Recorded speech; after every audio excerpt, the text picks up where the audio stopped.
Hey everybody, back again. They're doing another cast reunion, so we figure we come back and watch her again. Got my buddy Kiona here from Renegade Pop Culture. Thanks for joining again.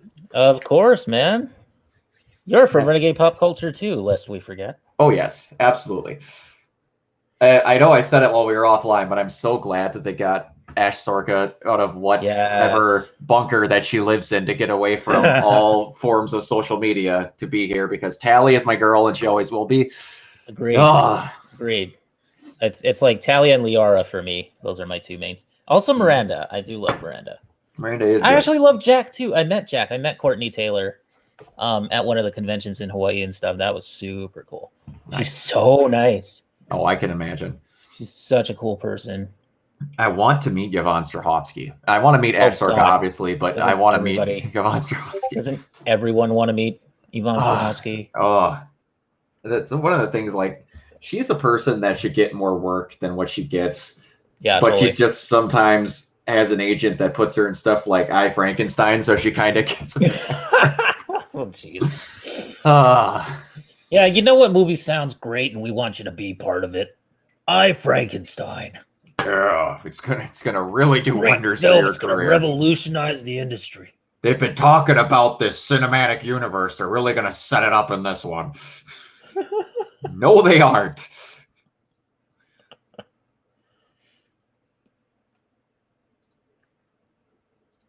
Dude, I thought that one commentator, that commenter on the YouTube video there, I thought his name was Duke Toledo. I was gonna be like, Duke Toledo. That's an awesome screen name. Duke Toledo. Yeah. Duke Toledo. That's gonna be my new name, I think, from now on. That's one of my favorite things to do in movies, is to watch the end credits just to see the ridiculous names that come up. Like, man, like you're just talking about Venom before we got on camera. There was one. Yes. I shit you not. Even on the long credit screens, that guy's name was this big, and I never miss it. And there was a guy's first and last name. His last name was about 5 times longer than his first That's so funny.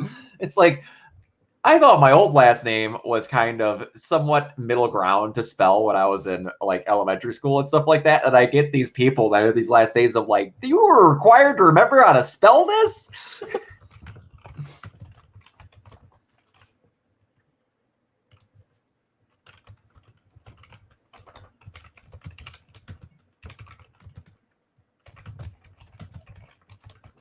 Oh, yeah. Wonder if they'll do anything different this time. I don't know. Curious about that myself. Yeah. Since they're basically just doing it to unveil and do the autograph signings, which they are doing more of, which I was very happy about. Yeah. Unfortunately, I have no money for that. That's okay. I got the one that I really wanted anyway. Yeah. There's no Ash Sorka, which is... But, you know, I did get Kimberly Brooks and Allie Hillis this time, so... Yeah. I got those checked off. I love Allie Hillis. Oh my gosh. She's amazing. What an amazing person too. Like exactly my I still love the entire time. She was in the shot before and she kept adjusting her Liara print in the background. Oh yeah, I know. That's like totally what I would do too. I have OCD. Oh yeah. She's like, I'm so proud of my blue-haired girl. I'm so mad that my room is like a mess. It's fine. I barely did a little bit of cleaning on mine before we got in there. Yeah. Like, I mean, it's pretty okay, but it's just like there's a big ass treadmill right behind me. It's all clearly good. See it. Yeah, it's all good. Not that I've been using it lately. Hey man, lockdown's got everybody. Lockdown is so like freaking irritating. Dang right. But we got games to keep us busy though, thankfully. This is true. Yep. Got games, got comics, got some books. I don't think Alex is. Alex was the one that voiced. She voiced Samantha Sam Trainer. Sam Trainer. She doesn't have anything this time around. I was gonna get an autograph for hers this time. She was such an awesome person. Oh, she's great. I love it. Yay! They're gonna start. Yay! Come on, baby. Let's go. Come on. I just want them both at the end of the thing to just be like, we have to go. We have to go like they did last time. Yes. I should go. That is such a great image. I should go. That image right there. That's like. Oh yeah, that's the one that I got the autograph of with these two. I was like, I couldn't resist it. The Shepard fist bump. I love it so much. It sucks that, like, I wish there could have been some way where they got it so that both of them were in there and they were siblings. That's they were trying to do with Andromeda, which I love so much. I was like, you had both the main characters. It was such a good idea. But oh well, we got. I'm happy with it.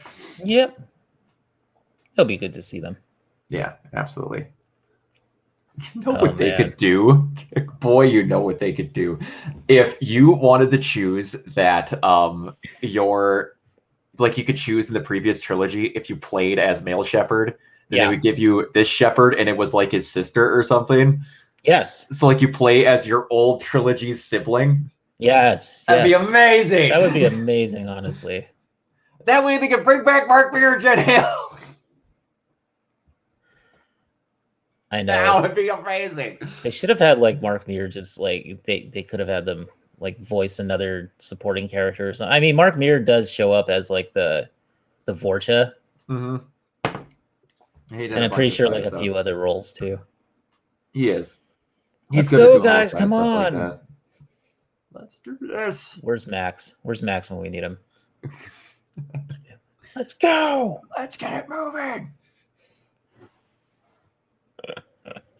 Okay, come on. What's going on here? I have my Renegade and Paragon. Oh, nice. Little Tumblr thing. Yeah. Nice. I'm still waiting. That Order of the Legendary Edition cache hasn't shipped yet. Hasn't shipped? So many of them got made. God. I'm a part of the second wave. Oh, yeah. You're right. Hey, everybody. We are live with the craziest cast and crew reunion I've ever been a part of. My name is Ash Sevilla. I'm going to be moderating. Over the past couple of weeks, I have collected hundreds and hundreds of your questions and shout outs for the cast and crew of Mass Effect. And for the next about 90 minutes, give or take, we're going to be hanging out with the cast and crew, answering your questions and having a great time. We have an insane group here that we're going to reveal in just a second. First, I want to thank everyone for showing up. This is amazing. And let's go ahead and reveal the masses. Let's go. Holy whoa! Over the past couple of weeks. Oh, there we go. This is we good? And they really upped their background this time too. Yes. Holy yes. crap! We're here. Yeah. This is crazy. I had a little echo for a second. I had echo terror. Wait, who's the girl right next to Alex? First, shout out to Jennifer Hale for throwing this all together. Yeah. This is her brainchild, her baby, to celebrate the legendary. Oh, there's Mass Ash. Effect. I'm going to go ahead and introduce everyone in a second, right. But first, before I do that, And Seth Green's there. I forgot they got him. Thank everyone. Yes. And everyone there's Ash. Oh my God. Yes. for being a part of the community. It's a big part of our heart. Hold on. In our lives. There's also forced cast me to and change people that were careers, behind the forced me to scenes in there rethink a lot too of that we things might not about realize. my Oh, role. that's right. I'm just wondering if she played somebody. Real feel the same way. And this today is just really a big celebration of Mass Effect and the community and the folks that, of course, voice it and are a part of making it. So we're not going to really clap into our microphones, but we're all clapping and cheering. So thank you so much for being here and hanging out. A little bit about myself before I introduce everybody. I'm a video game community manager. I'm a dad. I'm a Mass Effect fan. I'm a big fan of all these guys. And I'm going to go ahead and run down the massive list of everyone here. And then we'll get started and start asking your questions. So first up is Mac Walters, who is the project director for the Mass Effect Legendary Edition. Hey, Mac. Hey, how are you? Good. Also a fellow lover of baseball cap, I've heard. Right. So that is, I'm in the same boat, sir. Next, Caroline Livingstone, the creative performance director. Hey, Caroline. Yes. I love Caroline. She's so cool. Next is Crystal McCord, the producer of the Mass Effect Legendary Edition. Hello, Crystal. Nice. Yeah. Awesome. Cool. Next is Mr. Patrick Weeks, senior writer. Killer of characters. Killer of Crusher of thy dreams. Karen, senior editor, is here. The sweetest person I know. Melanie Faulkner, lead producer, Mass Effect Legendary Edition. Oh, she's the lead producer. Okay. I've never met before, so this is exciting for me. But a lot of these guys I've known for a number of years, just being a super nerd going to conventions. So I was saying right before we started, it's like these have become sort of a reunion for me, and I actually get like comfortable when I see them. So it's actually nice to see these familiar faces. Next up, the voice of Commander Shepard, Jennifer Hale. Oh, yeah. And the other voice of Commander Shepard and Vorcha and Blasto, Mr. Mark Meir. Blasto. Oh, there, he's up there. Yeah. There's so many. Blasto. Find you guys. Amazing. Zoom. This is ridiculous. Fred Tatasciore, who I've never met, but who voices a million of my favorite characters, including Saren. That's how you pronounce his name, apparently. That guy who voices Saren? Oh, so what? I love it. That's the guy who voices Saren. Oh my god, I didn't realize that. Nice. And I'm unmuted now. Hi. Oh, there you go. Hey. The voice of Ali Hillis, Liara Tassoni, is here. To be here today. Yes. Who Oh my god, her voice is like her her voice melts me, literally. It does. I'm sorry, it does. Hey guys, how's it going? Yay. Yay. Keith Farley, the voice of Thane Krios, is here. I'm over here. Yeah, there you are. Yes. Yes. All right. The voice of Grunt, Steve Bloom, is here. Yes. Straight to the face, Shepard. Oh, Steve, you legend. I love it. He is a legend. Sam Trainer, Truly. Alex Wilton Regan is here. Live from London, there are private messages at your terminal, Commander. Voice of Legion, DC Douglas is here. I'm bringing the soul, man. Yes.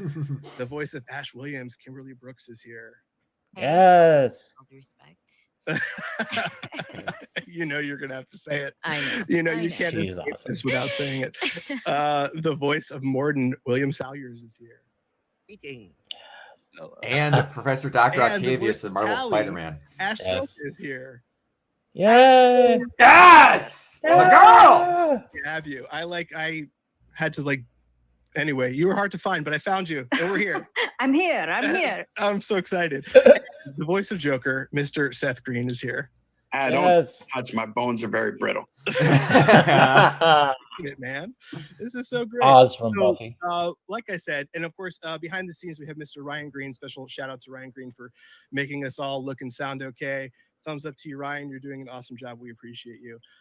So, like I said, for the next 90 minutes, we're going to be answering your questions. The questions. Wow, 90 minutes. That's pretty good. On social media Happy for the with cast that. and crew. Yeah. So thank you guys for submitting Did they those. lose somebody? And if time permits, we have a bunch of requested line. Did they lose DC Douglas? Nope, Oh, they there he got is. him. Guys, I don't know if you got it, but a PDF with a bunch Kimberly of Brooks also voiced Batgirl in the Arkham games, I think. And in the first and Injustice. that's some fun stuff. And in the first Injustice. Yeah. you're Yeah, right. they switched her in Arkham Knight for whatever Okay. reason. So you guys Yeah, that's right. ready for some questions? Ready. Yeah, I see. Ready, nodding. ready, Captain. Yeah, awesome. Let's do this. All right. So this question is, this is for everyone. How many of you guys have never met each other? How many times is this your first time actually seeing each other in the same space? Have you guys all met at some point? That is one time. Yeah, at one time. Is this the biggest that's ever happened with the cast? Definitely. Yeah, that's crazy. Yeah. And none of us have been able to meet Crystal and Mel, which is great. Crystal and Melanie and Ash Soroka. I've never met you, so this is super cool. Yeah. Yeah, That's I so think amazing. I've physically met everyone except for Ash. Hello, Ash. Good to see you. Hi, everybody. Jennifer, I think we did a signing together many years ago, like a midnight. That's why I don't remember. Alley. She was with us at the when Allie and Kimberly GameStop. and Jen. GameStop. Yeah, GameStop with the drop for 3. Yeah, once That I was the one sign, like I had no brain anymore. I was like, zoinks. Yeah. it was like Pulled you the back. fleetingest, like We pulled Ash. you back to sign. Yeah. She was like a Yeti. She like ran through, and we were like, "Wait, that's her!" And then I never saw her again. Nice to see you. That's true. She was at that. Yeah. I Yeah. remember that. Sorry, yeah. I'm not good with crowds. I can Just, take it. I can take it. just kidding. Well, thank you all for showing up. This is going to be so much fun. Our first question is for the development team. It's from Biotic X. It says, what advice do you have for new players who are experiencing the trilogy for the first time? Sort of a broad question, but still. Be a renegade. A broad question. I mean, I guess pace yourself. There's a lot of content. There's a lot of game. Yes, there's a lot there to it. And just dive in with all the other thing is no wrong choices, right? I think you can get paralyzed with a lot of the decisions that are in here, the characters you want to take with you, the who you want to live and die. But ultimately, that's why we get to play a second time if we want. There's no right. That little laugh at the end. Yes. Except for letting everyone die in the suicide mission. That's a wrong choice. That requires such a wrong choice, man. Yes. I remember playing that for the first time and like running up and slamming my Xbox and be like, I can't do this. Morden died for me. That was the guy who died. I had Tali die my first time. Exciting I to was see, distraught. really so many players. I've actually gotten a lot of I would have been so playing sad. the game for the very first time, and it's amazing to really allow them to experience such a an amazing world for the first time. So really good stuff. I think one of the I have to say it. Oh, sorry. Go ahead. No, Patrick, you first.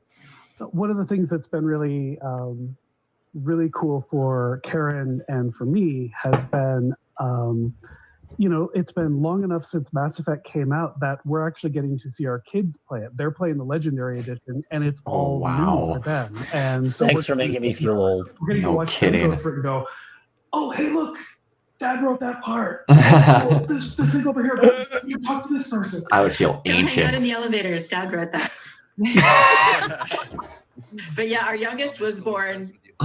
Yeah, well, we're grasping and holding on to that as much as we can. But yeah, our youngest was born a few months before the first game shipped. Oh my Now God. he's playing it. Wow. And it's really cool. And we've made a group agreement to not go to the romance because that's really awkward with your teenage sons. Okay, that's a good boundary there. I don't play. I suck at it, so I never get to see this. And last night I was like, you know what? So I just started sneaking around YouTube and Twitch and just like jumping into people's live streams and watching them play. I'd make a little Can comment you here and there. imagine? And one guy was like, "Wait, what?" And I was like, "Bye." Can you imagine if Jen Hale popped in your stream? You're Oh like, my god, I would just be like, what? Fun. Yeah.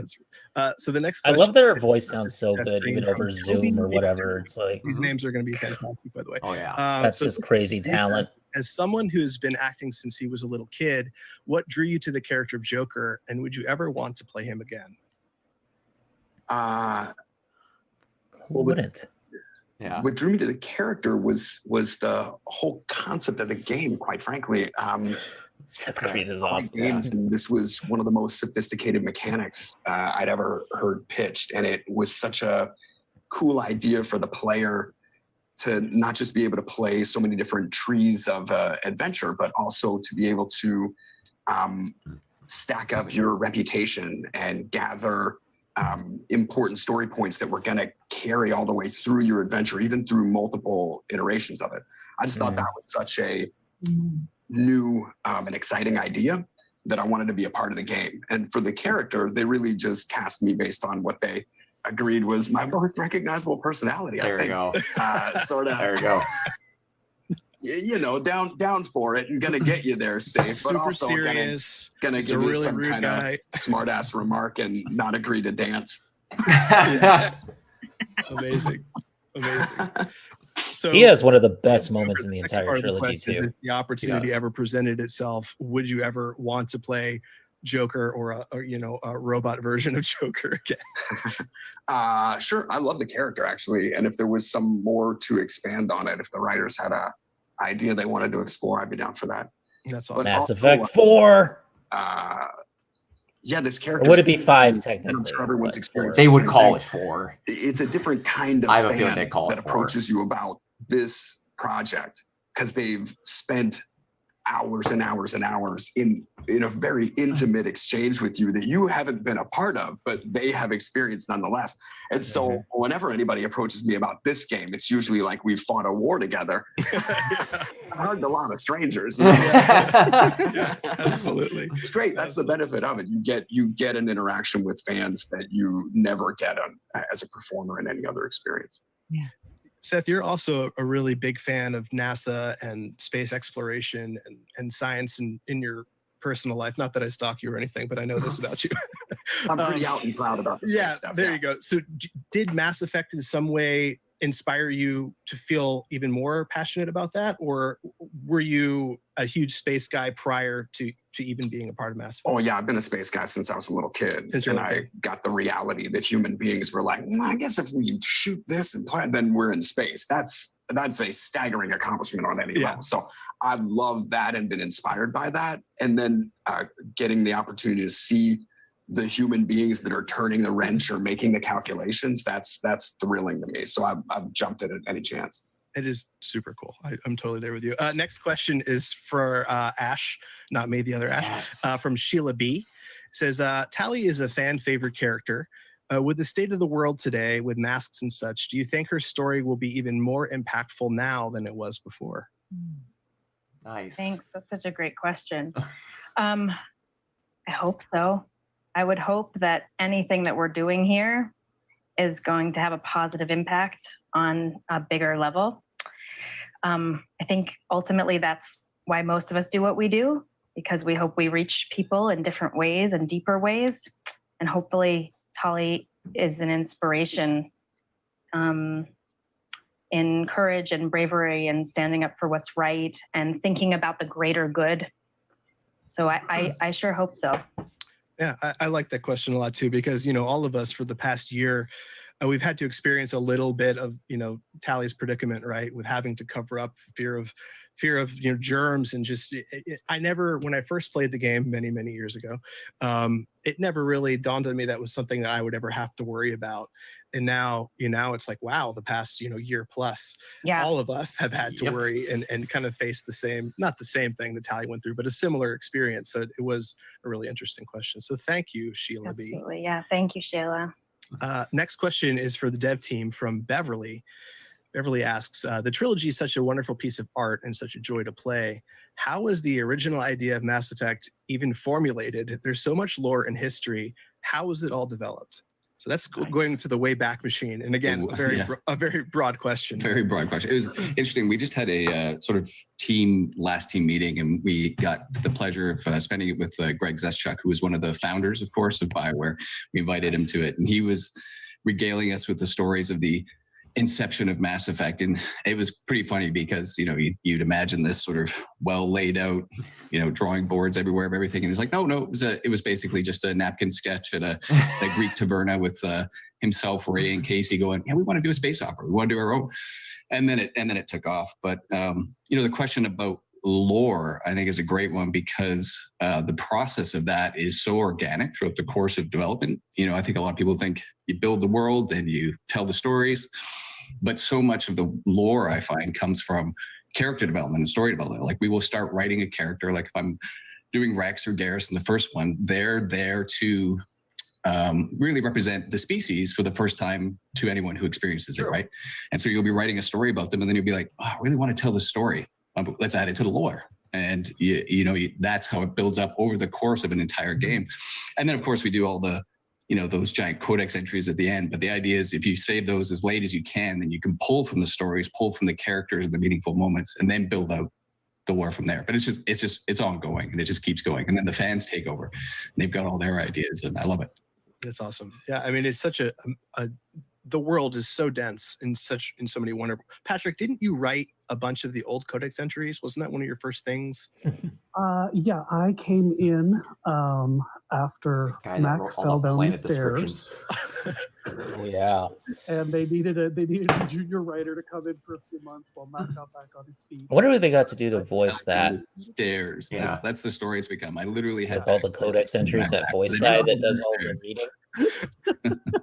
That was last time that Patrick actually pushed you, and this is like how he kickstarted his career. That has never been proven. Everyone asks how to get a job in games, just like push the senior. I was just doing, when I came on the first Mass Effect game, I did elevator banter and, little things like that. And it was these little chances, and in codex entries, and it was little chances to build out the lore. And it was really fun because it was us in a room just going, what do you think these people would say to each other? What do you think a Hanar thinks about this? What do you think the Krogan think about fish? And you would just ask these questions and go, I think they'd say this. Well, great. Well, that's what we're writing. And it was that was a really for a first project for me, that was such an amazing experience to be this junior writer, just listening to the world kind of build itself creatively with all these awesome people. That is so very cool. Very cool. We had another question for Mac while we're talking to him from Ajer Quirshi. I'm going to butcher these names. I apologize. It happens.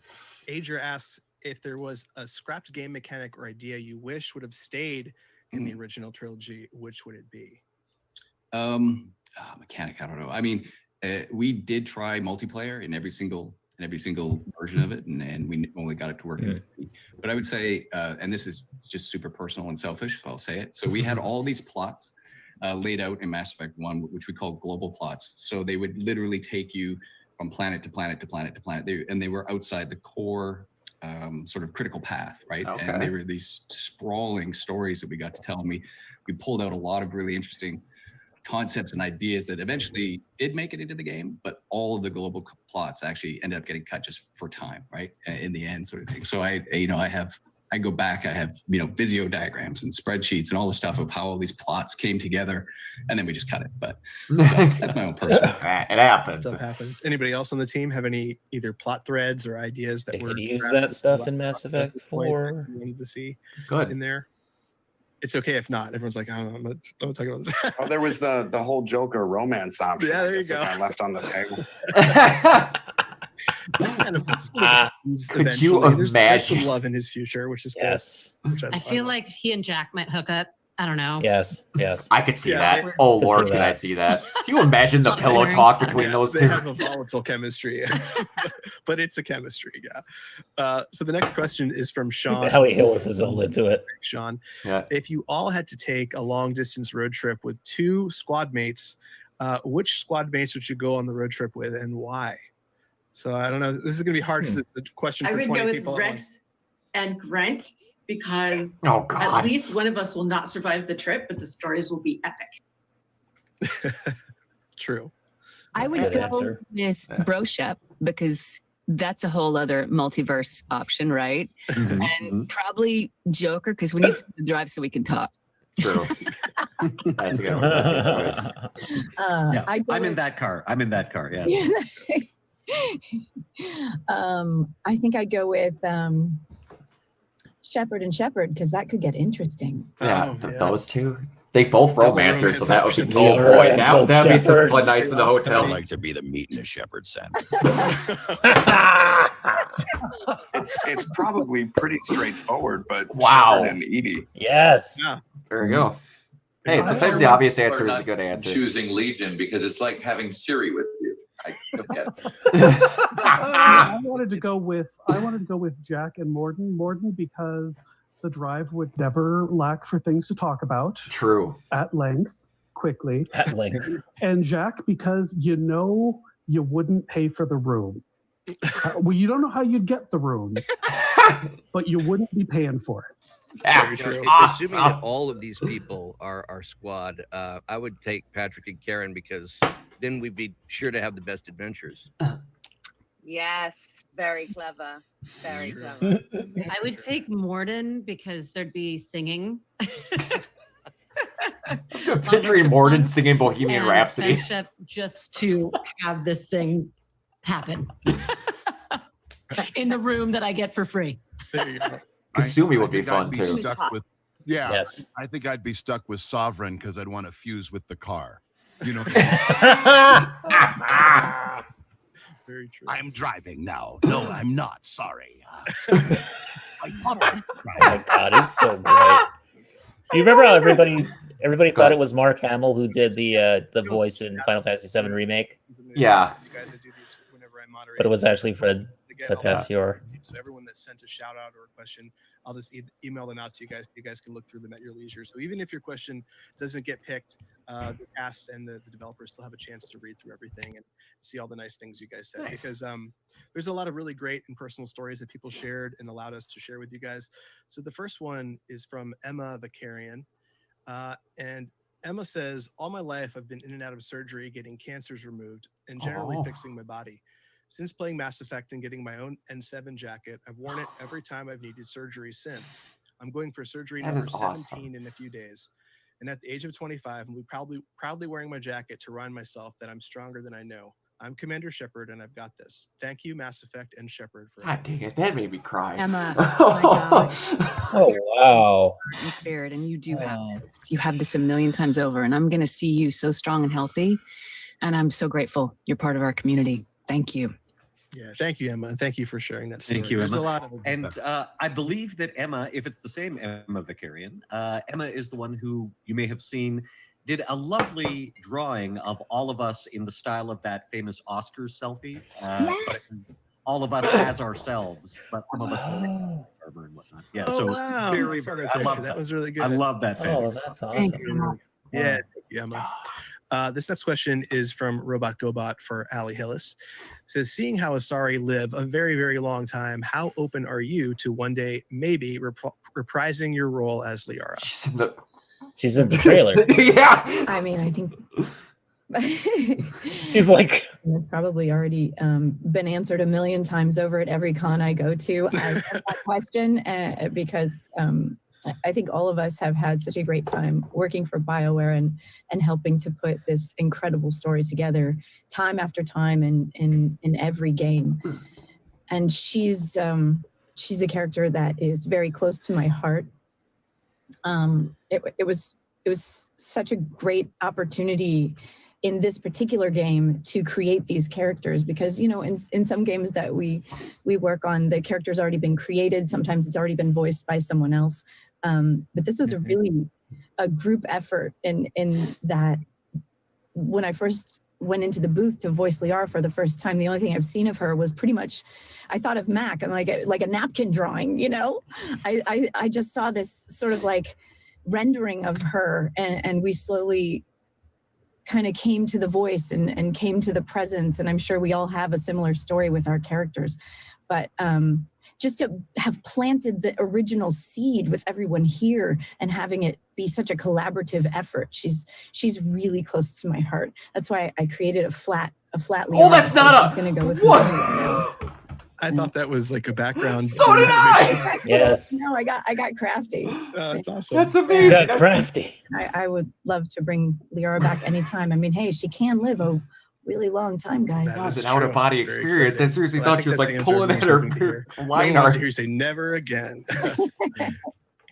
This one is for she's in the trailer, guys. Caroline. It's Yeah. from Casey A. It says, when you record voice lines, it's often alone. How do you get it into your brain that I'm talking to an alien and this is normal? So what's it like actually getting into character in the booth, sort of living in this entire world? Like, how challenging is it also to direct such a... I feel like people have forgotten how to do that lately. Well-researched universe, How do you actually do it? I blame CinemaSins. Well, I'd say that Caroline and our directors, they are vital to that. Like, Caroline, you really help the pretending, let me tell you. Yeah. Some voice VOs actually say the lines, but in their own impersonations. Like I've seen that for Ruby That's a lot. the thing. I think that people who do what Caroline does are so vital to the quality of every single game out there. We go in blind, and we don't 85% of the time. I mean, it used to be 95% of the time. Now it's 85% of the time. We don't get the script ahead of time. So we're walking in blind, and we see those lines in front of us. We do it a few times, and it's on your PlayStation, it's on your system, it's on your computer, it's ready to be played. And so Caroline, what she does is makes us gives us the performance that we have. She gives us context, she gives us specificity. And for me, like, she's critical to what came out on the other side. Caroline, I mean, what was it like for you having to guide all of us? It's a lot of content, but this group of people are extraordinary. We were lucky to have such an extraordinary cast in front of us, and every session, was new and challenging for sure, because sometimes for me, it's like, I'm not 100% sure what's happening in this scene, but I'm guessing this is what's happening. So let's just commit completely to this choice. And, there were some times where we had to go back and fix things, but it was a labor of love. I'm tearing up right now thinking about it. I'm remembering my last session with Jen and just sobbing and sobbing. She was the last session. It was very moved that I got to work with these incredible people. It was extraordinary. Sorry, I was all over the place. I was all over the place. No, it's true. I've told this story before. One of my favorite moments was with you, Caroline, where we were recording the, I'm not going to give anything away, but some of the stuff from late in the game with Garrus. And there's a moment. I went to, for those of you who haven't heard us discuss this before, like, when you're working in a film or on TV, you have a set and you have physical objects around you and you have human beings with you and you work off of them and you interact with them. And when you do what we do, it's kind of like a version of acting on steroids because, I have to invent my imaginary friend in front of me. I have to invent what just happened before. I have to remind myself that there's stuff going off and it's crazy right now, it's not, or someone's going to get us, like all those elements have to be in place. So it becomes when you do it a few times, it becomes this habit and you just drop in, right? And then you just trust it. And when you've got somebody like Caroline and material like this, it's like, it's the greatest fall in the world, right? It's true. But I remember we were recording this stuff between Shepard and Garrus, and I came across this line, and it just hit me like a ton of bricks. Oh yeah, I can imagine. Tears, and I was like, Shepard does not cry. So it took me a second, and I was like, and I backed up and I took another run at it, and I got it out, and I wasn't all emotional. I was in there, but it was like stuffed down as it should have been. And I finished the line, and there's this rhythm because Caroline was in Edmonton and I was in LA, and Caroline, no matter what was happening, she was always right there going, okay, making her selects and talking to the engineer. And this time I finished my take and I hear this. I was like, did we lose her? Did we lose the line? Did Skype crash? What's happening? And then I heard, yep, hold on. This is awesome. Awesome. I don't think it can be underscored either how important it is to have someone doing what Caroline did for us. You look at the amount of material that's coming through on a game like this, the amount of writers that are giving input, the amount of actors. I mean, this is a small sample of the actors that were on. There are different personalities across the board, and to have someone that can literally like run the room, pick takes, manage actors, it is herding cats on a level that is unbelievable. And so I just want to give a special shout out because voice direction and everything that goes around with it is a mastery that very few people have. And I'm extremely grateful. Same. I want to say there's an extra added True conducting, it really is. And there's an extra added challenge as an actor when you're doing this. And it's the first time I ever came across the branching dialogue. Yeah. Normally when we're working on a script, we're working from page 1 to page 100. And not to mention that between these 3 games, there's probably page 100,000. But you work to page 5 and then you go back to page 2 and you play that branch a little differently. And then you get to page 5 and you go back to page 3.5. And you go to page 4.5. Imagine that being a 3 nightmare. branches off page 4.5. Oh yeah. Page 5. Programming all that. To the next scene. So the skill and the fun, the joy of it was to be able to go back and play a scene in a different way with a different writing, with the different outcomes. And that was not only a challenge, but also a real treat. And so to all the writers who sort of dreamed up how this build your own adventure plays out, you have my undying respect. It was an amazing treat to be able to play these scenes over and over and over in different ways, and to live and to die. It's unreal. I had a question. Did everybody, from an egghead technology standpoint, did we all work with Veda? Yes. Yeah, but for those of you who don't know, actually, hey, someone from the team, explain Veda. There you go. Yes. I think she did this last time. She might have. Veda is the closest. It's a system that we use to record the dialogue that is the closest way of having people in the booth together. So you can hear the line that someone else has done in that scene, or you set the tone for the scene, but it's all digital. And really I really pushed for that. I just want to say I pushed for that because the amount of paper that was wasted on, I think Mass Effect 1, I couldn't bear it. So I really pushed for this. Oh my gosh, yeah. I can imagine all the That's true. scripts, thousands of lines. Oh yeah, that sums it up. It's a screen, and the actor sees the line, and they see the red line, which means record, and they go into record. Well, and importantly, I mean, very often, and it was a godsend for me, and thank you. Oh, I can't stop actually got hearing to Doc hear a right cue now. from Jen or you know, or Mark, or like I actually got to hear the line that preceded mine, and given that this is an amazing cast, that really helped my performance. So thank you. Yeah, thank you. And it was cool. Even sometimes when we had to re-say a line or do it again, a lot of times, Caroline, you would insist on going back and, you know, let's hear that line before it again. And I really appreciated that because, yeah, just like Bill said, us being able to bounce off each other helps make it more real. And this incredible dialogue we were working with, and I'm sure everybody here who works on, you know, all kinds of other projects in the entertainment industry can relate that this, for me, was the most real acting experience on a game I had ever had. The writing being so good, them fleshing out these characters and these relationships really being conditioned. And then at the same time, Caroline helping us through being able to hear each other and really painting the scene. It's like we're acting in front of a green screen and she's telling us what's going on back there and we're just going. I think that's like the secret sauce for any dev, you know, upcoming devs out there, people in the business. You know, there's a magic that happens when you get to interact with a person. I think, am I remembering right, Caroline, that I think I was always early in on Veda. So I had Veda just 2 times that I remember, a little bit of Alice of Liara stuff and the scene with Anderson toward the end, like those 2 times. And it was, oh my God, it was amazing. Every other time I was like, okay, I'm first. All right. But that magic of having us work together and record together, I've been doing it a little bit during the pandemic, even with this crazy tech setup. If somebody's in another city, I've still been able to do the scene with them.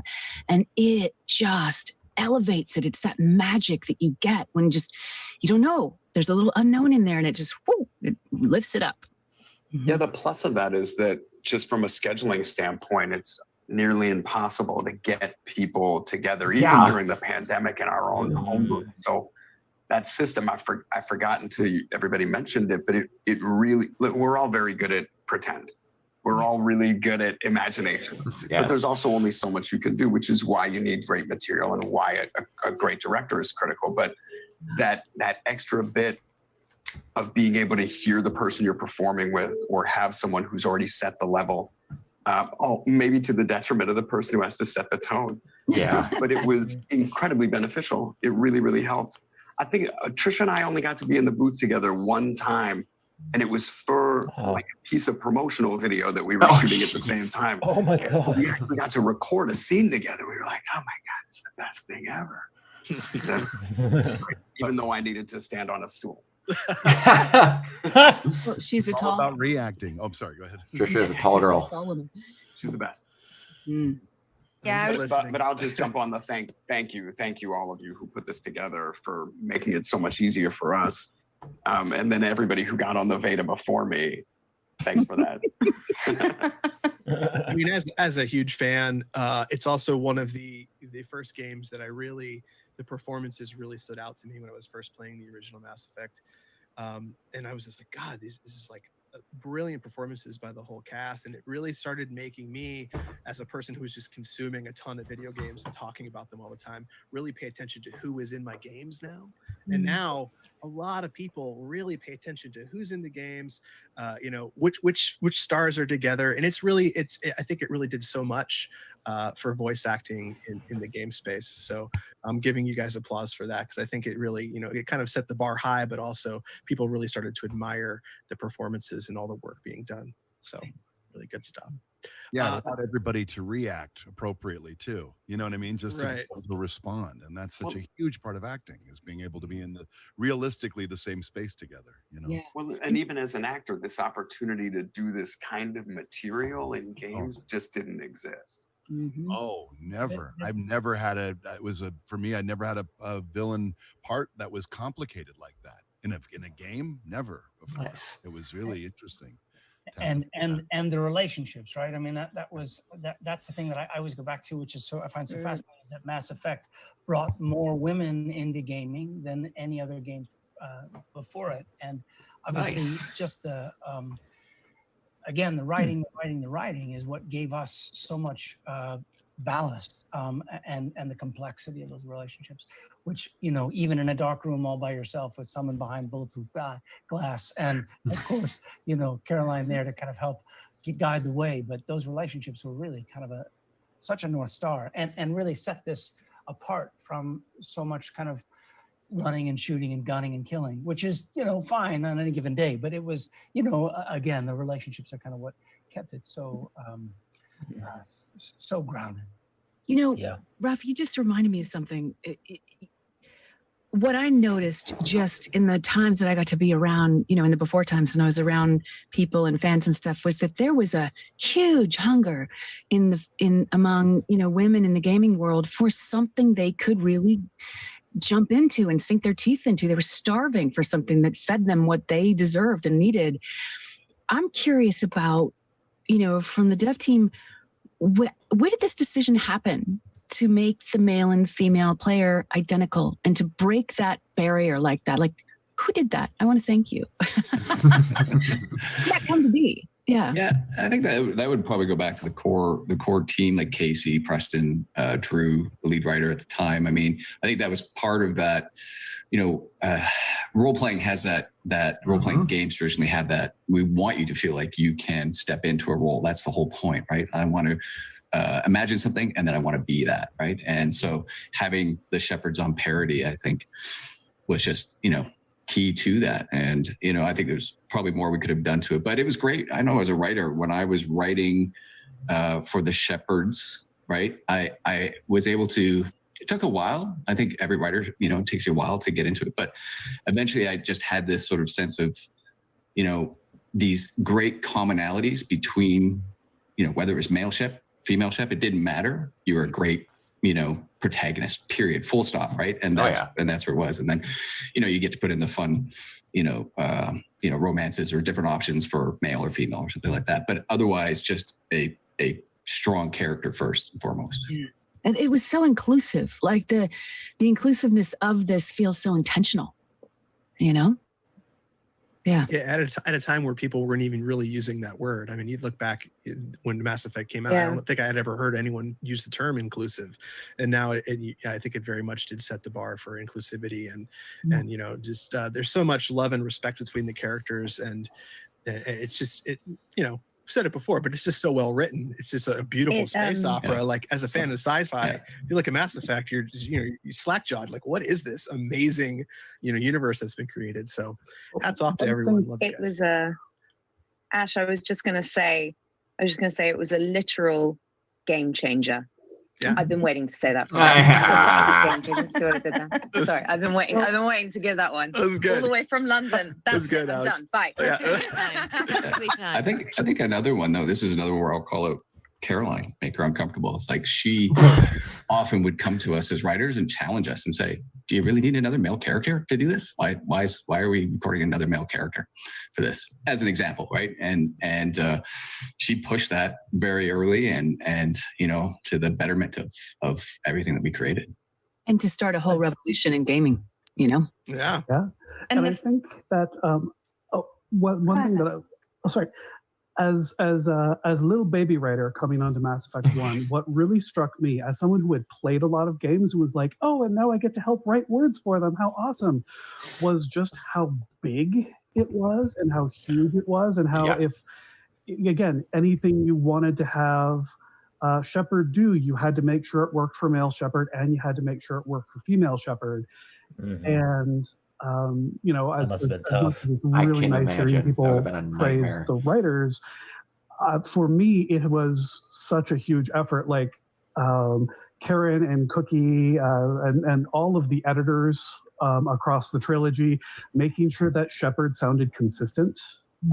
Because as opposed to, you know, because we had a large writing team and writers came and went, and you know, I think Mac is the only one who really had a significant writing contribution in all 3 games, but it always sounds like Shepard because of the editors and, you know, people like Mel and Crystal, people who came in and helped everything actually happen, because when you're making a universe, there are so many assets. There's like, hey, we need, what do Solarians wear? We have to put that in the database and figure out what they do. What does the Hanar voice processing sound like? And there was so big and so many things that I, as little baby writer, was just like, I'm going to write some words and then magic will happen and then it's a game. And realizing that it's like, no, it's a process of getting, you know, hundreds of people pointed in the same direction, all believing that this is something worth doing. Yeah. And, you know, and then later seeing that go, like, yeah, later seeing someone going in for surgeries using this thing we were all part of to gain strength from. That is just amazing to know that we helped on that. One of my favorite stories, I think I was at a convention and I met a woman, I think I want to say Chicago, and I believe I recorded this and emailed it to Caroline to share with everybody. I met a woman who had had a stroke and she was only in her early 30s and she had lost her dexterity. And one of her PT people said, pick a game, get a controller, learn to work the controller, you'll get your hands back. And she picked Mass Effect and it literally brought her hands back. I was like, it's amazing. Nice. That's great. And there's so many stories like that, and we had a lot submitted to. Ash, I saw you. Were you going to say something earlier? Oh, I was just going to kind of reiterate that I think the answer to this question, which is broad and great to just think about, is that we don't do it alone. You know, we never do it alone. We need each other. We need everybody. We need everybody. And I was also just going to say, and talking about the writing, I also don't remember, Caroline, you probably remember better than I do, but I don't think I got to use it very many times, because I remember, I think once or twice, when you were like, we have so-and-so in the scene. And it was like this huge, exciting present, like, not the usual. And, but in all those other sessions, you know, like Keith, you were saying, getting to go back and do it so many different ways, I think was this gift of like rounding out these characters in such a way that, you know, by the time you come back in, you have such a full person. And these amazing writers have given us just so many aspects of the personality to play with. So you do kind of just step right into it because the material is there. And so those like those extra, you know, all that going back and having all the different avenues for me was such a gift as an actor, because it just rounded out this full person and all these different possibilities for her that then you get to pull from in all the different scenes, because you know that's how she is this way and that way. And so just thank you to everybody. Like you're playing an actual person, right? Yeah. Tali has a great character arc too. Damn right. She's got one of the best ones in my opinion. One of the best ones, yes. Conversation, like the leadership and the vision required to keep all these elements on track in this phenomenally like impactful and meaningful and successful way is astonishing to me. Like someone had to keep this train, all the different pieces of this train going in the same direction, consistent and at this level of quality the whole time, which is years. It's like, it blows my mind. Oh, yeah. Did somebody ask the question? I'm not sure if they did or didn't, because I'm in a Moderna haze, but how many artists worked on this, as in all the cool stuff? How many like people altogether would you say through the entire series? Hundreds for sure. across all three. Thousands, I mean, probably. just our team, internal teams ranged anywhere from probably 250 to 350 throughout the original trilogy, and that doesn't include a lot of your partners, like your QA teams who are doing stuff, and of course all the voice actors, and of course there's then the localized versions of the voice acting, the translation teams, and everything. So it's so many people involved at all steps. Like, it's incredible. Like, one of the fun things about the Legendary Edition is we left all the original credits as is at the end of each individual title, plus we have our new ones, and I mean it's a good 5-6 minute for each one, probably longer, I think 8 minutes maybe. It just goes on and on, right? That's excellent. Yeah, having worked in games for a little while now, the idea that they exist at all is baffling to me. There's a billion moving pieces and all these artists working in unison to create something magical. And still, having worked in the space myself, I'm awestruck by what everyone does, and it's really a pretty magical, beautiful thing that a game can be created at all from so many collective imaginations like working in unison. It's pretty spectacular. So it's creating in 5 dimensions. Yeah, I mean, you're writing about insane. 15 different outcomes with different relationships, and depending on how the players play, it's crazy. It is absolutely crazy. Well, the coolest things though is that the audience feels that, like, any fan of this property enters it wherever they enter it, and immediately is struck by how dense, thought out, prepared, planned the entire universe. And look at the lion mane Seth has going here. I know, it's What amazing. he said is right. Your entire game just What is reading that? codex entries and have a fantastic time. Just Oh yeah, he was right about how dense it is. Again, the depth of the universe is. And it has an in-game codex, unlike certain other games, which we shall not mention. Question, even though I'm Certain other destinies, let's say. there. I just want to know, how is Gotta it get Grimoire for cards, man. the new devs coming onto this? Like, how did you guys feel? And did you play before? And did you and I might be stealing someone's question, but I'm so curious to know your experience. It's a great question. Yeah. Yeah, it was really, when you join BioWare and you get into this Mass Effect universe, I remember the first time I got to go to PAX, and just the amount of love for the series and the fans, I was like, okay, I knew this was big, but I didn't know it was big. It is unbelievable, right? And so working on the Legendary Edition, there was this infectious excitement. Starting, as we're starting the project, there's always excitement, of course, we're making new games, but the fact that we kind of get to dig in and kind of see, the trilogy and kind of bring it back to life and really just be a part of that, just to be a part of it was so exciting. I came on while ME3 was in production, and to me, it was just I don't know, I had a 3 or 4 year honeymoon period with BioWare, and every day was magical. Just going to work was magical. Everybody I work with is magical. It was this amazing experience. And so, I guess what Crystal said too, just coming to doing a Legendary Edition, I'm getting really emotional today too. It was just kind of revisiting that, because for me, I played Mass Effect before I came to BioWare, and so there's one very epic Tali scene in Mass Effect 3, and one of my first meetings was getting to go into a cinematic review where that was the scene that we were looking at, and it was just all so mind-blowing and kind of everything coming together as one. And now this Legendary Edition, it was just this great reunion, and it had that kind of magic feeling to it, because everybody there was so much love for it already. So I guess I don't know how many times I said magical there, but it's a lot of magic. Very magical. But it's true, just like you were saying, we do these cinematic reviews. Well, on Legendary Edition, we'd have an hour or two every day where the team comes together, we play the game. And in those reviews, a lot of the devs who had worked on the original series would just tell these stories, right?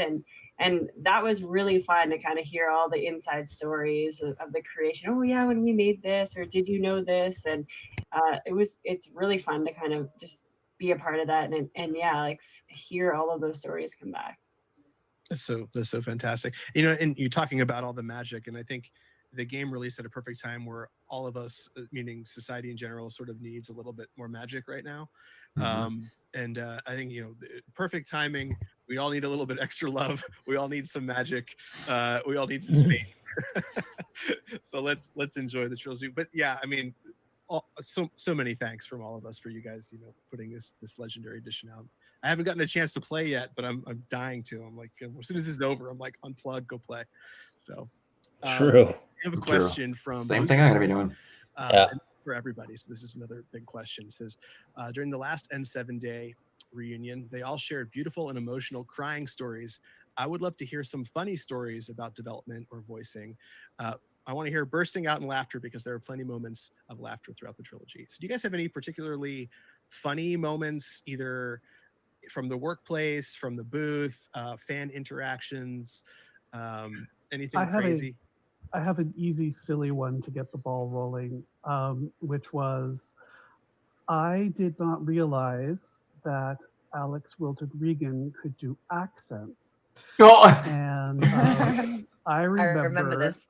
coming in, and I was listening in the booth, and it was an Alliance soldier who was complaining about the gear she'd been given, and I said, "Wow, that's really good. Who is that?" And the voiceover producer said, "Toothbrush. That's Alex, Patrick," because she wasn't doing the British voice; she was doing California voice, and it was amazing. And she told Alex, and then Alex roasted me later because I am the kind of person where if you put on Groucho Marx glasses, I do not recognize it. Apparently, I'm that way for voices. Alex is really good in Dragon Age Inquisition as well. Yes, yeah, really good. Never let me hear the. Yeah, you said she's the main character, right? Yes, I was so freaking happy. Can you do it, Alex? I kind of want to hear it. I want to hear the it. biggest compliment. It was like totally like, I mean, God, it was like the biggest compliment ever. Oh, jeez. Patrick. Who's talking right now? Who's talking? I love it. I love it. But also- I'm freaking out right now. Oh my God. But also, I can add to this, right? So I come on as like Sam trainer, and I get a bit of her backstory, and like I get a kind of vague sense of what's happening. And as the storyline progresses, there's different paths between Fem-Shep and Male-Shep for trainer, and Caroline's like yeah. So then she pulls out her toothbrush, and she's trying to get like this toothbrush bought, and I'm like, what? Sorry, a toothbrush? And obviously it's funny now because everyone knows that Sam's thing is her toothbrush, which is major. And Caroline's like, yeah, you've got to like flirt over the toothbrush. Who wrote that? What, a freaking toothbrush? Are you kidding me? Anyway, I was wrong, and it worked very well, apparently, because we all know the end of the story. But yeah, that was quite funny. Hygiene can be very sexy, Alex. No, but it was that first day of recording the toothbrush. I was like, really, guys? So we thought about this. It's not that sexy. Dental hygiene is sexy. Yes. Yes. Very, very This is true. You are telling it for Brit, though. No, I'm kidding. I'm I'm kidding. kidding. The low-hanging fruit. We're there. Now we're there. Wow, gloves are off. Hey, if you really Mark Beaver. That's really all it is. It turned into a horrible joke over the decades. So I apologize. So I did have a quick story. I think the first Hilarious. Come on, Ali Hillis and Jen was at a convention for a Mass Effect panel, and my first Mass Effect panel too, I think. And it was just the three of us. It was kind of a small con. And they asked if Legion. They didn't ask. We were all on the panel. But this is how I embarrassingly met them. Is that somebody asked if Legion could dance? Like could he do the robot? Of course, I can't dance. And I said, no, he can't do the robot, but he can twerk. And then they wanted to see it. And so the first time I ever was in front of Ali Hillis. Oh no. And it's on video. You can find it on YouTube. Oh man. And he's never stopped twerking. Yeah. Work from then on out. Twerking was a thing when Mass Effect 2 was out? I know. I can't believe that. Wow. I have a silly. This is kind of a cute story that I think most of you will identify with. Just with He was Don Corneo players in Final Fantasy VII remake, by the way. Don Corneo. Folks, and they had such an emotional. I was trying to forget that. I forgot that name. Scenes for some with reason. Saren and like certain things that happen at the end without doing any spoilers for anyone who haven't played yet, but. It was always so big, and everyone's saying what a badass he is, and all this stuff, and and it was a big deal. And I just remember about a 12-year-old kid coming up to me like, "Oh yeah, I killed you." Really? I mean, he's probably 30 now, but I'm just saying it was just like hilarious, just like the ease of like, "Oh yeah, all that was great. Yeah, I know you were pretty easy to." It was like. That's awesome. Meet folks like that at conventions too, because the other assassin that I play is Kellogg in Fallout 4. People who come up and say like, "Oh my God, I love you so much," and then I fucking killed you. That's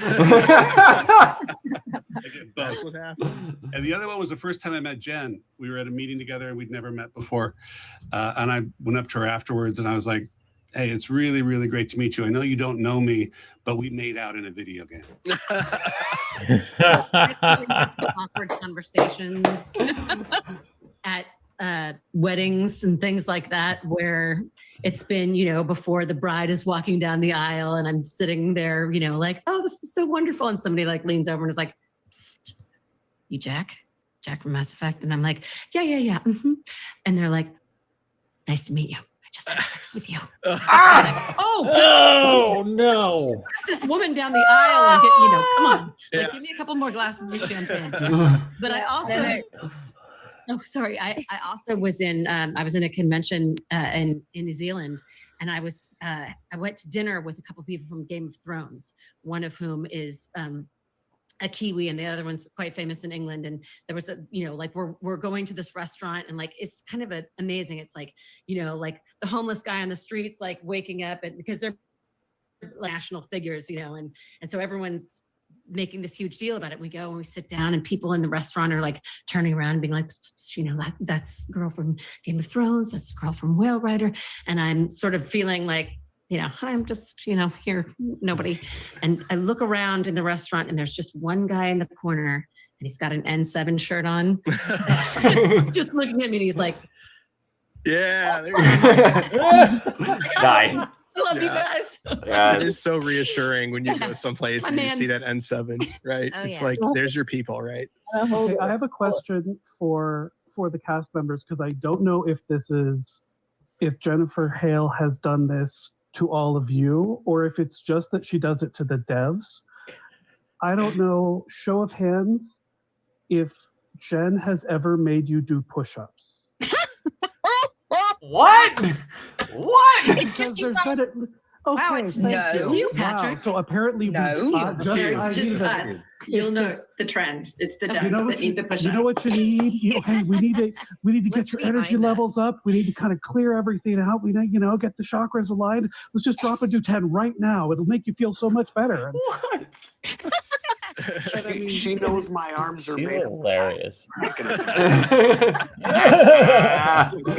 She'll fix your neck and clear your chakras, but never. No, that was.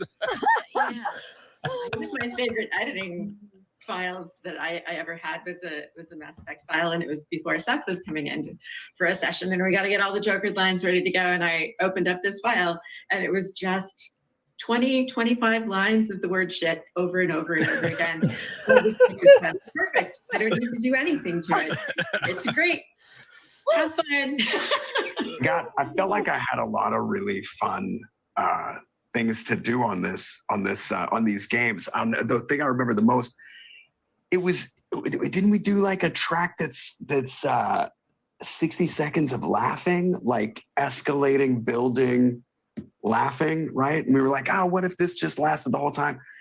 And yes, I don't know about for every other actor, but for me, getting into a laughing fit is kind of like getting into a crying fit, right? It takes the same level of commitment, and you start to follow a path until suddenly you're like hysterically, uncontrollably laughing.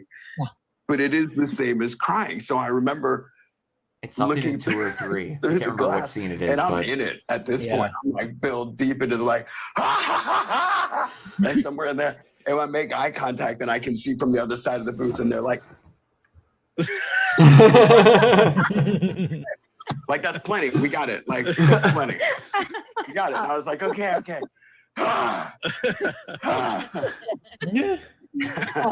Taking the amazing. Joker very seriously. Good stuff. So I want to make sure that we have time for some line readings because we have a little bit more than 30 minutes left. I did send you guys a PDF with some lines. If you got it, let me know. If not, I can just drop some into There we go. to the Nice. chat here. I always if that's love this. easiest. And we'll do that for a bit. And if we blow through those, we'll go back to some questions because we still have a ton of questions. This could have been a 6-hour long Yeah, I could have. Zoom chat. Yeah. We could do 6 hours. It should have been We could have. longer, honestly. Because there's so much to talk about. We could do 4 hours. There Only we go. 4. 4 hours. Yeah, It's a 4-hour limit. Yeah, there we go. Before we all start getting swampy and That's right. Before our clarity and Yeah. elocution goes and yeah. I lose Alex. Oh, Mike, dude, what's up, man? I didn't know you were watching on Twitter or on Twitch. Nice. in front of you, the people. You guys Can you wave. drop them in the chat? But maybe could you drop it in the chat? I Good old can do Mike. that right now. All right. Here we go. Mine too, Mike.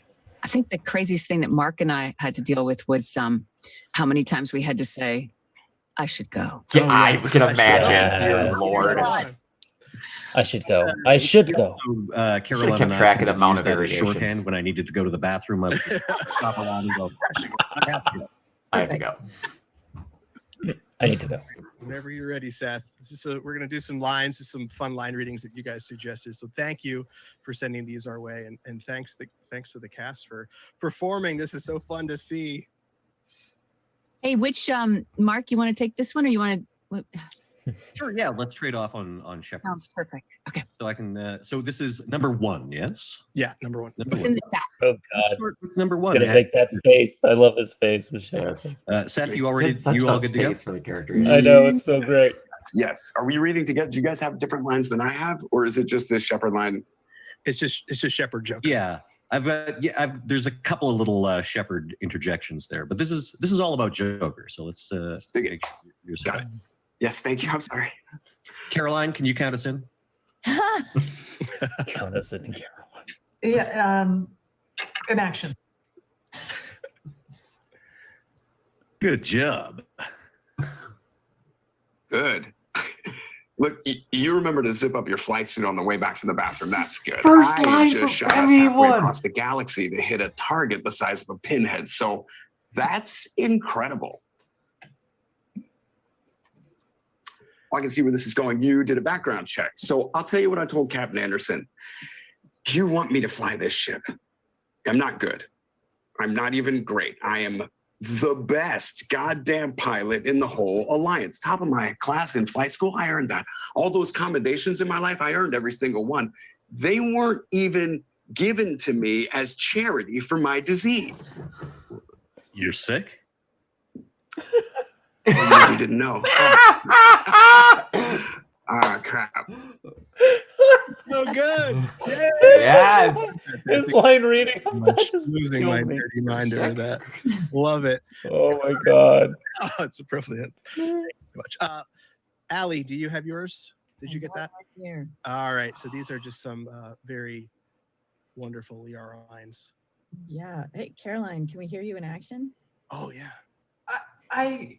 I don't have the script, so so I'm gonna fly by the seat of my. It's an intense moment. You've just come from a battle, and you're debriefing, and you have some very important things to say. Amazing. I don't know if she's joking. I'll make this simple. Either you pay me, or I'll flay you alive with my mind. Yes. It's so weird how you can just turn that voice on. So quick 2-second anecdote. The first time I interviewed Allie was like a decade ago at this point, and she did that halfway through the interview. And it was my first interview, and I literally fell out of my seat and was just like drool was coming out. I was like, I didn't know she could just turn on Liara like that. It was insane. Anyway. Sorry, Commander. I didn't mean to freak you out. What? All right, here we go, Caroline. So great. Oh, do I have to come up with another scenario? That scenario really clicked, by the way. You are you've arrived at the Normandy. You're in the Normandy, and Shepard has come for a visit, and you have this to say. Oh boy. Also very important. Always very important. Oh Okay. no. I have intel of the entire galaxy at my fingertips. Give me 10 minutes and I could start a war. So good. That A Liara little voice bit of the is dark just- Liara this time. Next up is some Thane stuff. So Keith, I'm going to drop it in chat too, just from now on, if Got it. Caroline wants to look in chat. Ah, for Caroline, yes. Yeah. Really, just you are lying in bed with Shepard, and really have some things to express of great importance. Again, it's important. Caroline. The universe is a dark place. I'm trying to make it brighter before I die. The body is not our true self. The soul is. Soul and body work as one in a whole person.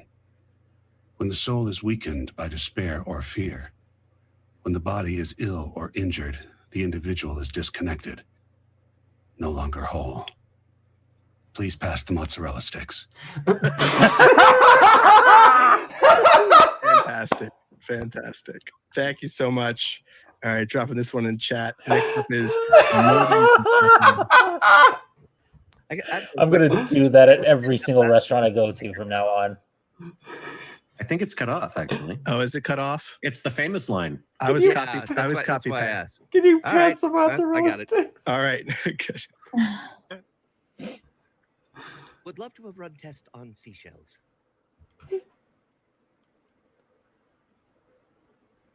Rookie mistake. Here we go. No worries. Act two. No, take two. Would love to have run test on seashells. I'm sorry. I'm not. Had to be me. Someone else might have gotten it wrong. Oh. Everyone glare at Patrick. Yeah, Patrick. Oh. Were you just having a bad day when you wrote that, Patrick? Did you just like step on a Lego, went right between the toes, and you're like, this. Like we're reacting to this. Mike is watching on it's Twitch. not- Mike has it's no not idea bad how thing. serious It's some of like these when- moments like are. Emotional pain. Yeah. Right. That's right. Ah, these are like right. both of these have been It's a before gift. character deaths. The last two, I'm just All like, right. Next, we have some Ash lines. Ash. I love how you used to call me Ash, Caroline. Like Ash. give me some Tali lines, please. Can you Yes. do your thing, please? Oh, Ash, your voice is so silky smooth. Sorry, I didn't hear you say something, Ash. Yes, I was asking you to do your thing. Oh, this is a really important moment. So just take it from the top and take it slowly and really let it land in your heart. It really is. Okay. Why is it that whenever someone says, with all due respect, it really means Kiss my ass. I've heard you do that so many times, and it's always just So true. warms my heart. I love that. I've incorporated into my normal Normal life. everyday yeah. life. Yeah. Yeah. As it, Say it all the as it should be. Nothing like a nice, relaxing stroll on the beach, blasting bad guys with my boomstick. Yay. Ah, So good. Next are some Saren Blasting lines. bad guys with my Got those in the boomstick. chat now, too. Hello. Sarin lines. Thank you Oh, once yes. again for bringing me back from the dead. Ah. Caroline, questions. I take it something very important it is, yes. Crucial. It's critical. crucial. This is critical. I feel like Critical I important. Kool-Aid a bit. You see, the relationship is symbiotic, organic and machine intertwined, a union of flesh and steel, the strengths of both, the weaknesses of neither. Ooh. Got chills, man. You're very kind. I will continue, something very serious is going on here. They believe Sovereign to be some kind of god, the pinnacle of their own evolution. But the reaction of their deity is most telling. It is insulted. Sovereign does not desire the pitiful devotions the Geth hurl at it. They are just tools, and no amount of belief on their part will change that. But as tools, they are useful. They will survive the coming invasion. If organic life is to survive, we must also prove we are useful. We must work with the Reapers. So good. Did you just call us a tool? I'm saying we need tools. Look at my blog. I have a blog. MySpace? No. MySpace. It's a MySpace blog. Friendster. Even better. Friendster. That long. Next is Caden and Shep having dinner together. Saren was the best written villain in the series, I think. Our third He's line, amazing. it looks like my line is also. Yeah, Yeah, yeah, okay, you it's right spotted in the that, middle, right? Right. Oh, So did it mess up? after no, and then you've got, I don't think so. Oh, there, yeah. My bad. Cool. All righty. Caroline, this dinner, could you say? Just keep the pace up, and the dinner was rich, so you're feeling a little like a little uncomfortable, maybe a little uncomfortable. Okay, so is it bloated Logie or bloated sick? bloated. Like you gotta move through this conversation quickly, so as not to insult Caden. Shite Okay, all right. Is this going to be an explosive situation or? Potentially, I'm not talking. sure quite yet. I'm not talking emotionally. I'm talking gastrointestinally. We could get there, but we don't. We don't know. All right. So that's See where we land. That was really good. That was so funny. That was great. Still waiting for the botulism to kick in. I thought it was pretty good. I'm messing with you, Kay. Can I call you Kay? No. I didn't think so. See? Sensitive. Yeah. Maybe you're being an ass. Maybe. Did you just call your CO an ass? No, I called my friend an ass. Talk about sensitive. Yay. Yes. Yes. Hopefully everyone at home is cheering because we all can't clap into our mics. Ah, we so want to good. clap, I promise. That was our Veda-like experience, actually. Yeah. It was. In action, right. There you go. Home Veda. Next is a highly requested Shepard line. I probably got 20 people asking to hear this one. So Here we go. Oh, hell, Garrus, you were always ugly. Slap some face paint on there and no one will ever notice. Love it. Nice. All right. Next we have some Tali lines. First Thank is Tali you. solo, and then we have Tali and Shep. Nice. I want to hear everybody else. Does anyone want to do Tali? If they No. do they do the ending line of ME3, Caroline? I'm gonna break into tears. I think you really have to tap into the darkness here Oh shit. and add a layer of purple. Okay. Deep purple. The deepest. The deepest. The deepest purple. After time adrift among open stars, along tides of light and through shoals of dust, I will return to where I began. Kila Selah. People are losing their minds at Oh home. my No, I heart. think, Carolyn, is that how we? Is it at early days? Can we just hear Kila Salai? Kila Salai. Kila. I remember that. Kill us alive. Next is Shepard and Tali. Let me. I think this one's me, and because the next one up is you and Trainer. So I think, right. yeah. And let me just get the pronunciation guide up here. Ilos. Oh, no, okay. All right. He's like, I look. Engineer, press the button. Ilos. That's really good. Ilos. Caroline, would you like to set this scene for us? I think Tali's drunk here, isn't she? Do emergency induction port, please. Yes. Not belligerent though. Not belligerent. Okay. No. Okay, Ash, you all set to go? All good. Good. Other Ash, are you all set to go? Too many ashes. Too many ashes. Tali, are you okay? Yep. You want to see my tattoo? I don't think you have a tattoo, Tali. It's a hologram. Omni tattoo. Omni tat. Omni two. Under the suit. You know, for me. You want to know what it is? You want to know? It's a pretty bird made of rainbows. It is flying out of the eye hole of a skull, being held in the mouth of a thresher maw, with a naked woman holding a sword on its back. Because I'm hardcore, like Izo. Jack suggested it. Remind me to talk to Jack in the morning. Where'd you get the Omni tattoo anyway? Down in the lower wards, near the bottom. Yeah, I meant where on your body. So did I. So did I. Yes! You want to romanticize all these characters? Yes! It's Holy wonderful. crap! It's such a funny exchange.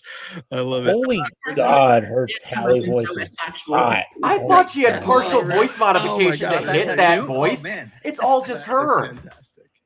Wow. Next couple lines are from Jack. Oh, man. Been around, ran with gangs, wiped out some gangs, joined a cult, kept the haircut. Love it.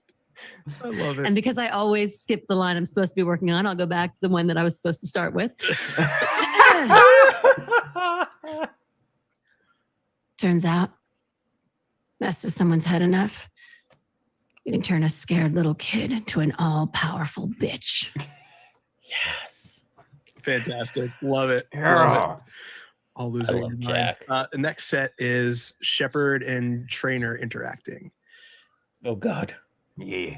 And it's female chef too, so it's gonna be romance is lines. Come on. Good scene. Yes. Ready whenever you are, Commander. Samantha. Don't. If you start, I will burst into tears in the middle of the CIC, and that would be mortifying. Thanks for everything. Even if we don't end up with the house with the white picket fence and the 2 kids. It's a joke. That sounds pretty good to me. Okay, good, because I wasn't really joking. I want a big house with a white picket fence and a dog, some kind of retriever, perhaps even a cat. I'm thinking 2 kids. But are you writing this down? I'll remember. Yes! Freaking crying! Whatever happens, I love you. God damn it. Now go save the world. Wow. On that one, guys. Oh. Big I am nerdy crying. goosebumps. I added the cat for authenticity. I hope everyone appreciates it. I love it. Ah. Yes, Mike, I agree with you, man. We have Yes, Mike, another absolutely. Joker line in here. Yeah, the talent, the top tier voice cast is amazing. Yeah, Oh. especially here in these games. I know. Right. That was really good, especially since they both almost actually cried. I don't know if you're watching at home noticed that. Yeah, Oh. seriously. Crying. Like, Oh. Karen's crying. Shake it out. Just like, USA Caroline, help me here. Uh-oh. What am I? Who am I? What's happening? I lost Kiona. I think this is a moment that you're bringing everyone I dropped for a second. Sorry. You did. together to take over or to challenge the overlord. So you're Yes, Mike. strong, grounded, and slightly brittle. Slightly brittle. Right. Right. Take your time. Right. By the way, thanks for that tee up, guys. That was beautiful.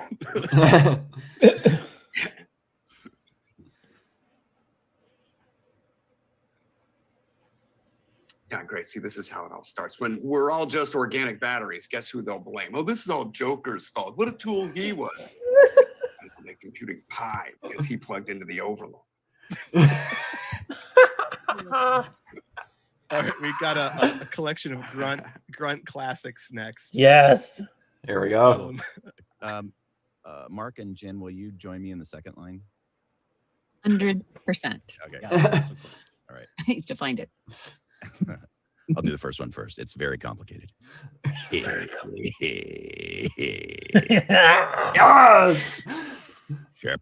Grunt. Grunt. Shepard. Grunt. Shepard. Grunt. Shepard. Grunt. Grunt. Shepard.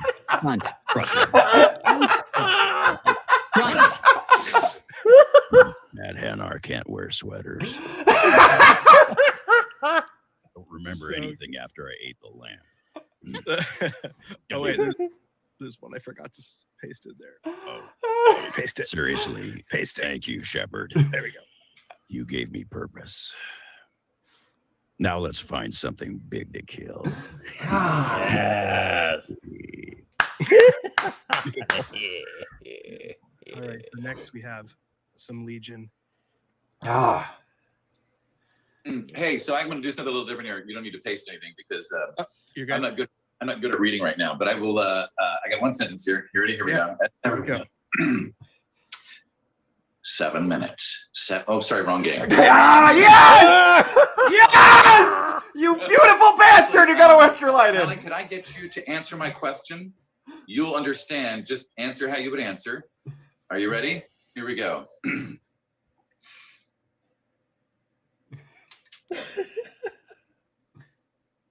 Should this unit get vaccinated? Of course. Affirmative. There we go. Yay!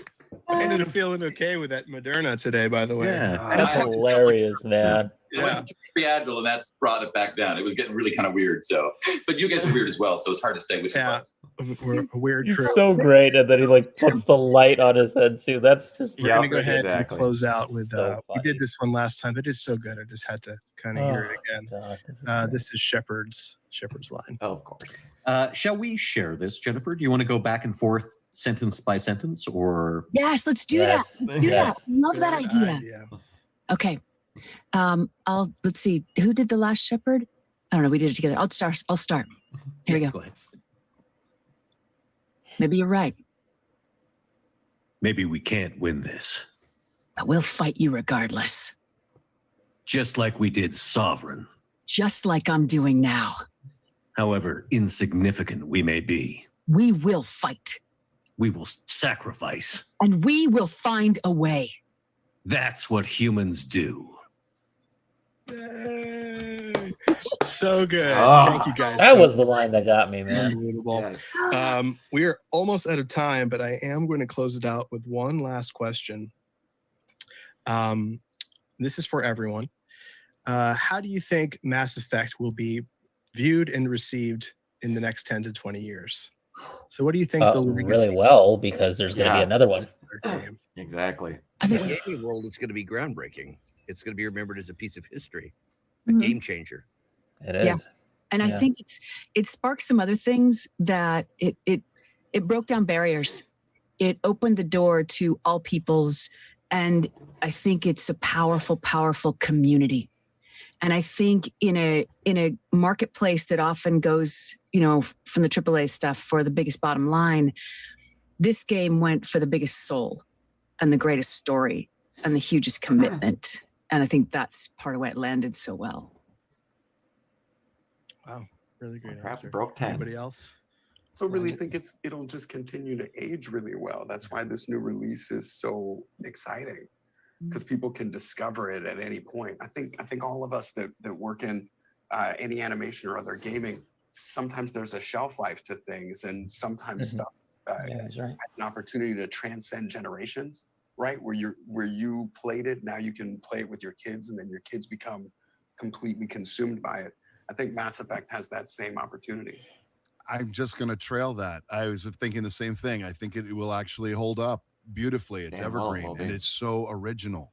And it's just, there's so much in there for people to even return to and go back to and look at again and look at the history and look at the storylines. It goes very deep. So I think this is something that'll just stick around for a very long time. And I think a lot of new viewership, people will just enjoy it. It's a new viewership will enjoy it, but I think people will return to it too. It's really, really quite awesome. It's original but it's also universal. That there will always be prejudice. There will always be love. There will always be, people being disenfranchised, people, fighting to belong, people making sense of their pasts and, bringing it into who they are now. I think the thing that this game did so beautifully was it made space for so many people and what they're dealing with. So it will be evergreen, and that you can see yourself somewhere in this game. And I'm very grateful for that. I think we all are.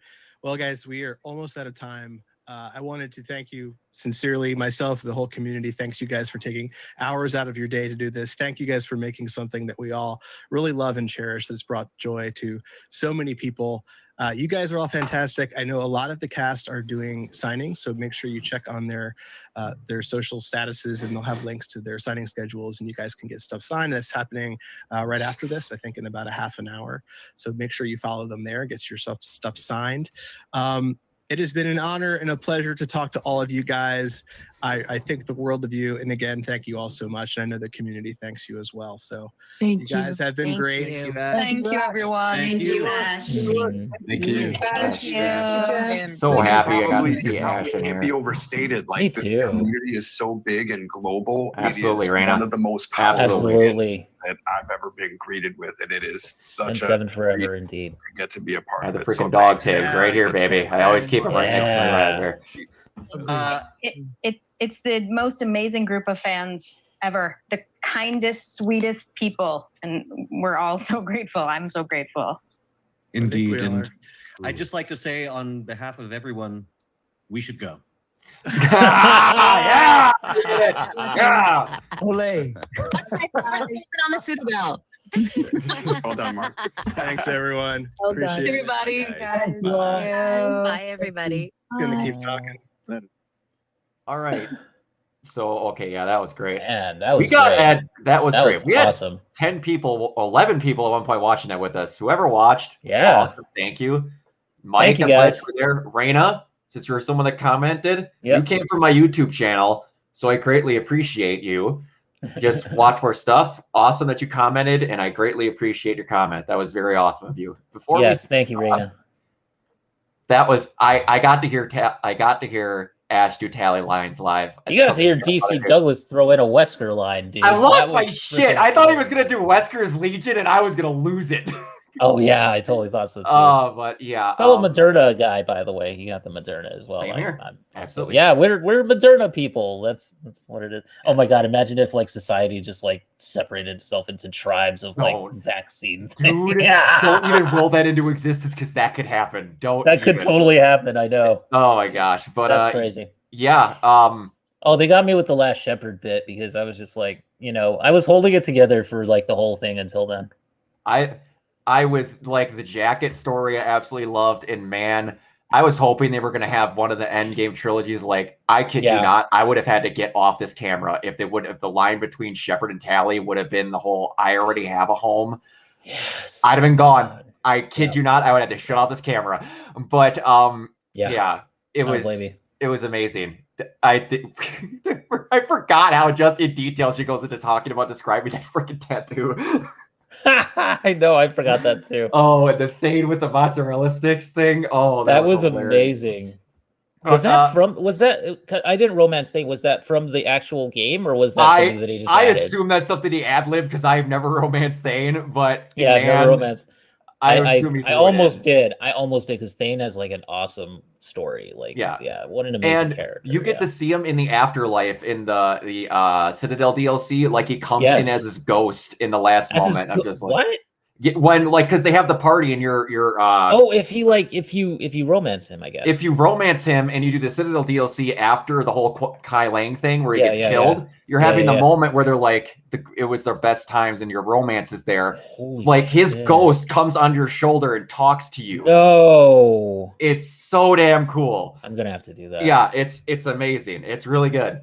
And like the stuff with his son in the hotel room and stuff, or not in the hotel room, in the hospital it's room. amazing, man. He's talking to you. Koliat. When he's like, what that prayer wasn't for him, he's like, that prayer wasn't for him, it was for you. I'm just like, oh yeah, that's so good. That got me, man. That got me when I was playing the game. Was, even as prayer is great. Yeah. So you're gonna save this on your YouTube channel, right? Absolutely. This is streamed directly actually to my YouTube channel, not my burner one this time. I don't need a fancily edited or nothing. So this one's actually going to be just on there. But before we go, buddy, let everyone know what's going on and where you're at.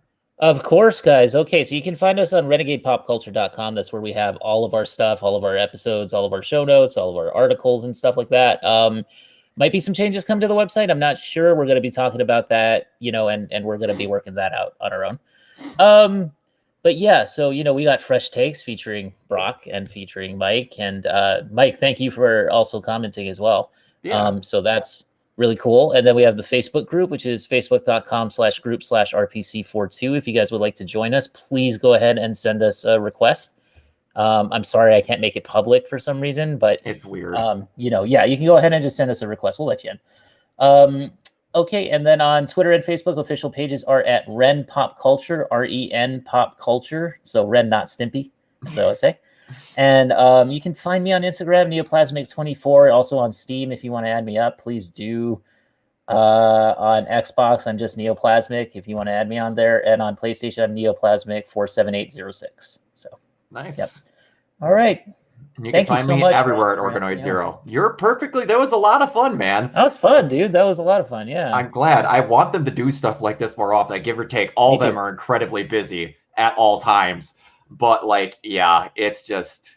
Maybe next N7 day. Maybe the next one will be on N7 day. Maybe the next one will be on N7 day. Can you just imagine if they do some press junket thing for whatever they call it for the next one, and they have 100 monitor freaking Zoom? They're gonna have something happening on N7 day for sure. Yeah, for sure. It's nuts. Yeah. As soon as for a fact, as soon as they get done with that Dragon Age sequel, that everything they ever breed is going to be related with working on whatever Mass Effect is now. And much as I love Dragon Age, man, I want me some Mass Effect. Yes. But I think everybody does. I think we're all ready. I think Andromeda, the controversy surrounding that has kind of come and gone. And I think that most people who are into games who love this stuff, who love this series, are ready for a new installment. They are. And I know for a fact that I am ready to see Liara, and I'm ready to see the whole crew again. Because I think that's what's happening. I don't think it's too far into the future. I think we're going to see the crew. Yeah. I can't see them bringing this back and not having the main crew there. And we know that we know about the end, the true ending. Yeah. And they showed in that thing on the N7 day announcement for everything, they showed Liara picking up his chest plate. So if that's what they're going to pick up, it's not far off. So that means we could get everyone back. I don't think that's a random chest plate. I think that's Shepard. No, that's what I mean. Picking up the chest plate. That's what I mean. Picking up and I'm like, or the helmet piece, whatever it is. Yeah. And we said earlier, I don't know if we said this while we were recording, but you could have it to where if you want to make it canon to where they have the old Shepard be the sibling of the new Shepard. So if you pick female, the old one was a male, or you pick male, the old one was a female, or something like that. That'd be so freaking cool. That would be interesting. Yeah. Oh my goodness. But we need to get on out of here. This is approaching 2 hours, but everybody who watched, thank you. Thank you so much, guys. Next time. Yeah. Bye. We'll see you next.